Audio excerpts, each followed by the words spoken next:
आंखों के द्वारा सारा जो कुछ देख रहे हैं आप, मोबाइल और ये देख रहे सिस्टम जितना भी देख रहे हैं, ये अनबनता भोगता जो इसके अंदर बैठा विराजमान है। कभी महाराज ये भी झांकी दिखा दिया करे लोगों को कि ये है वास्तविक अर्जुन कृष्ण का ज्ञान। तो ऐसा ज्ञान रखने वाला व्यक्ति ये करेगा सब कुछ गड़बड़? हाँ, हो सकता है। पहले माताएं नदी में नहाती थी तो वस्त्र उतार करके नहाती थी, घर में भी नहाती थी वस्त्र उतार करके, छोटे छोटे बच्चों के सामने नग्न हो जाती थी, कहते छोटे बच्चे। तालाबों में मैं छत्तीसगढ़ में गया जब मध्य प्रदेश का गठन, मतलब मध्य प्रदेश में ही छत्तीसगढ़ था, अलग नहीं हुआ था राज्य, तब मैं भ्रमण गया 1 महीना छत्तीसगढ़ में घूमा। वहाँ तालाबों में नहाना होता था, नल नहीं थे, हैंडपैप नहीं थे, कुएं थे, तालाब सब बने, घाट सबके बने हुए। वहाँ माताएं जाती थी अपने और वहाँ नहाती थी, पुरुष वर्ग अलग होते, सब लोग तालाब नहाते लेकिन अपने अपने घाट में शुद्ध ठीक से नहाते थे वहाँ पर। लेकिन वहाँ पर जमुना में कभी न माताएं नहाती थी तो नंग होकर के नहाती थी। शायद कुछ वस्त्रों की कमी होगी, ऐसे ही हो सकता है।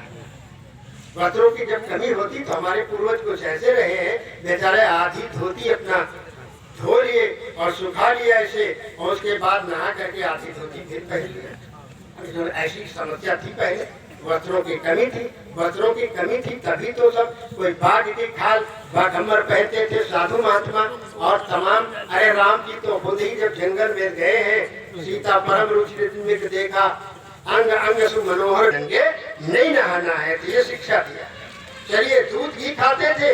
एक बात और आप ध्यान दीजिए, आप पढ़ लीजिए महाभारत, पढ़िए, उसमें भी आया हुआ है कि जात पात छुआछूत को मिटाने के लिए, मानवीय एकता के लिए, सबकी एकता के लिए वे किसी की भी घर का कोई प्रेम से कहता था, कृष्ण महाराज दूध दही घी खा लेते थे।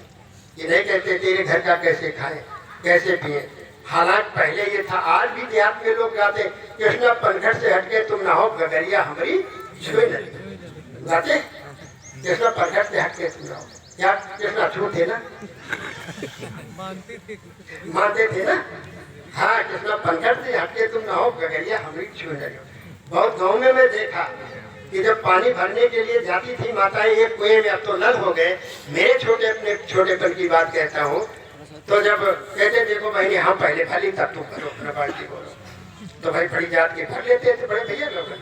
और छोटे भैया जो आती थी औरतें, तो उनको कहती थी, बातचीत तो करती थी, अभी हमरे अभी तो हम ये नहीं किए वो नहीं किए, अभी बाकी अब जा रहे खाना पानी बने। तो धीरे धीरे बातचीत करते करते लगे आने लगे, तो कहा बहनी हम नहाए है, तो हम हाथ होते थे खोना छुई, ठीक। और तमाम माछी बैठी थी, उसे नहीं कहा बहनी हम नहाए नहीं। इस तरह की मूर्खता रही है।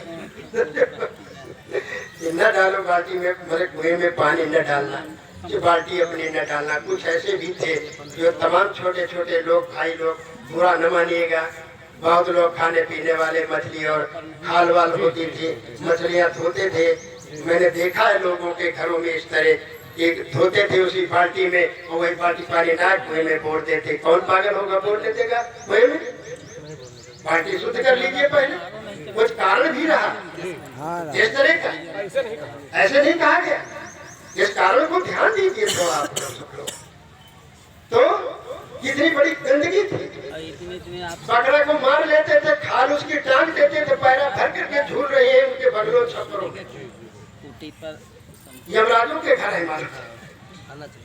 भला आदमी कौन बैठेगा घर, जहाँ पे भी नहीं बैठेगा, ऐसे बैठेगा। ये सब कारण थे। धीरे धीरे संत महात्मा ने उपदेश दिया, ज्ञान दिया कि मनुष्य हो तुम सही मानवीय कर्म करो, गंदे कर्म गलत कर्म छोड़ो तो तुम ठीक से रहोगे। इसलिए और कोई नहीं मानेगा। हम माताओं से कहते रहते अपने बच्चों को, सुबह उठ करके सबसे पहले ये ध्यान दीजिए, एक तो हम लोग अपने प्रभु का, अपने सदगुरु का, अपने जिसको इष्ट को मानते हैं उसका ध्यान करिए, और ध्यान करने के बाद मधुर वाणी बोलिए, अपने हाथ मुंह धोइए ठीक से। सुमन ध्यान करने के बाद आइए अपने बच्चों को देखिए। अब बच्चे बेचारे क्या करते हैं, छोटे छोटे बच्चे। अब तो खैर मतलब ऐसा युग आया है बढ़िया, थोड़ा शिक्षा का बहुत बड़ा प्रचार प्रसार हुआ। नहीं, हम पहले बहुत इस पर बोलते थे। तो बच्चे जब घूमते थे तो उनकी नाक जल्दी जल्दी नहीं पहुँचते थे, माताओं को समय नहीं था। अपना खैर रंग रोगन मेकअप कर लेती थी, अपना जो है गेट रंग लेते रहे, पहले लेकिन बच्चों पर ध्यान नहीं दिया, और वो कहीं बड़े बड़े कुर्ते अपने जाड़े में पहना दिए जाए तो यहाँ तक उनके छपे रहते थे सब। दर्जी भी शायद बेनाप के सिल देते थे, और जब नाक बह करके आ जाए तो चाट ले, या तो फिर सर जैसे ऐसे सड़ासड़ पहुँचते पहुँचते तो नकहा नकहा कह करके सब भगाते, भाग। तो ऐसे सड़ाते ये बाहें बिल्कुल एकदम चमड़ा जैसी हो जाती। और कोई बड़ा बूढ़ा बता दिया, अरे बड़की तनी इसके नाक तो पूछते देख चाट रहा, तो कहीं बर्गिन कहाँ तक पहुँची, सही बात बर्गिन कहाँ तक पहुँचे, एक दो हो पूछ ले। तो बड़े जोर नाक माई तनकता भी, तो बड़े जोर अपने जोर कुछ तो दौड़े दौड़ी तो कहाँ लगा थी, अगर खटिया बोले तो खटिया में, दरवाजे में, पार्टी में अपने लगा, कई जगह लगा दी। ये माता नहीं करती होंगी, मेरे यहाँ से लोग समझ बदल गया ना। अपने बच्चों को एक रुमाल डाल दिए, कांटा लगा लीजिए और बच्चे को सिखा दीजिए, अब नाक पोंछ दीजिए, फिर साफ कर दीजिए हाथ, फिर रुमाल साफ कर दीजिए, फिर इस तरह आप लगाइए बढ़िया, ताजा तेल लगा दीजिए, मांग थोड़ा निकाल दीजिए और बढ़िया कर दीजिए। देखो गोद में बच्चा, चाहे नेट का बच्चा हो, लोग खिलाने लगेंगे, कितना बढ़िया है। ठीक, तो बच्चों को भी संस्कार अच्छे बनेंगे, आपको भी कद्र होगी बच्चों को, इसलिए लालन पालन बच्चों को करो। ये कभी न करो कि देवी देवताओं से बच्चों को मांगा जाता है, मैया जी हमको संतान दो, हमको संतान दो, हमको बच्चे दो, हमको बच्चे दो, बच्चे दो। अब जब मैया भवानी बच्चे मान लो दे दिया, अरे बच्चा भैया मैया भवानी बेचारी कहाँ देगी। लेकिन अब गाना गाती है भैया, मैया के दरबार में बूढ़ी जो है ठीक हो जाए, मैया के दरबार में अंधरा जाए आँखी पा जाए, मैया के दरबार में आए बच्चा जाए तो विद्वान में हो जाए, पढ़ लिख जाए, और क्या क्या नहीं करते। अगर कोई बांधनी चली गई तो पुत्र पा गई, और आज तमाम बांधनी बेचारी सब परेशान है। दुआ तबीज न मालूम कितने कितने बाबाओं का, कितने कितने मुर्गियों के पहने हुए हैं, कितना कितना क्या उपाय करते हैं, आप सोच लीजिए पहले। तो इस तरह ऐसा तो कुछ नहीं है। तो इस तरह देवी देवता से मांगती है भोग, और जब वही देवी देवता से मांग करके जब घर में बच्चे हुए हम फोन कर तो किसी के नाक बहती, कोई टट्टी किए पड़ा, कोई भन मक्खी, कोई दूध के लिए उनके बाल नोच रही, कोई अपना धोती खींच रही, तो ढकेल दिया, कहा मारा, कहा मर गए, मरी न गए, भवानी नहीं बटोर। अब भवानी से मांगे थे, भवानी बटोर।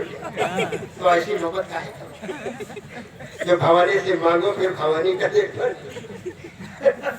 तो ये नौबत लाए, अपने बच्चों को सीमित रखो, सीमित साधन हो, पढ़ाओ लिखाओ, अच्छे संस्कार, अच्छी शिक्षा दो, तभी तुम्हारे पुत्र जो है राम की तरह, कृष्ण की तरह, हनुमान की तरह, बुद्ध की तरह, नानक की तरह, कबीर की तरह और जगजीवन साहब की तरह और तमाम महापुरुषों की तरह तुम्हारे घर में ही देव पुरुष पैदा हो। यहाँ किसी के घर में डॉक्टर पैदा नहीं होता, साधु पैदा नहीं होता है, नेता अभिनेता, ज्ञानी विज्ञानी और प्रधानमंत्री, प्राइम मिनिस्टर या आप राष्ट्रपति, वो किसी के घर में पैदा होकर के नहीं आता है तुरंत। जिसको जब शिक्षा मिल जाए तब होता है। राजनीति शास्त्र में आया है कि महर्षि वशिष्ठ लिखते हैं, जन्मना जायते शूद्रः संस्कारे द्विजुच्यते वेदाभ्यासी भवेति विप्रः ब्रह्म जानाते ब्रह्मणा।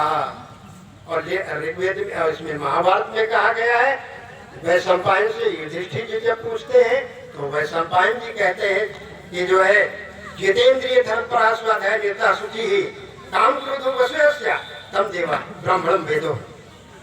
वह देवता, वह ब्राह्मण है, वह देवता है। ये कहा गया है। ध्यान, जन्मजात से कोई बड़ा छोटा नहीं होता है। समय ज्यादा हो गया, चलो ठीक है, हमने इतना निवेदन किया। सभी संत महात्मा जो मानवता, दया, करुणा, प्रेम, एकता, घर में मधुरता का व्यवहार करो। सब पत्नी, पिता, पुत्र, पड़ोसी मिल करके चलो। जाति बड़े कुछ नहीं लेकर के कोई कटाकटी न करो, लेकर कोई किसी का विवाद न करो, कोई किसी से घृणा न करो। आपस में जो है सब मिल करके सब चलो। बड़ों का सम्मान करो, बूढ़ों का आदर करो। यही तुम्हारे सब देवी देवता है। सबसे विनम्र व्यवहार करो। उदंडता और अभिमान अपने पद का, प्रभुता का, अपने परिवार का, अपने बल का, अपने रूप का, विद्या का घमंड न करो। ये नहीं ठीक, चंद दिन के लिए सब कुछ है। आओ हम संसार में थोड़ा एक भजन चलते चलते कह देते हैं। आओ अब करना क्या है, आखिरी में यही करना। भले देर होती हो, चलो कोई बात नहीं। ठीक है। वो आप सबसे यही कहना है, चंद दिन की जिंदगी है हमारी, फिर मिलन हो न हो। आप सोचे पहले, तो आप करना क्या है?